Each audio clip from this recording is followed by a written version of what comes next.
So this is a quick Loom video to show how to live stream from Zoom. So what you want to do is go into your Zoom settings over here on the left, and you're going to scroll all the way down until you find the setting. Let's see.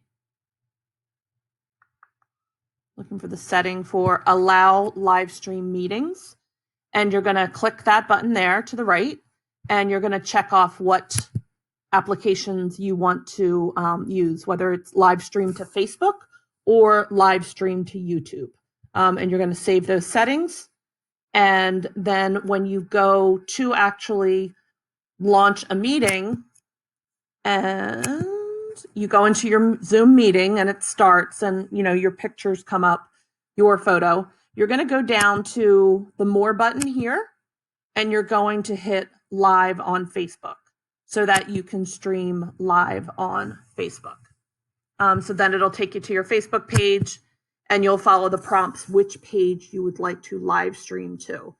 So make sure that the page that you want to live stream to, that you are, I believe you need to be an admin to that page.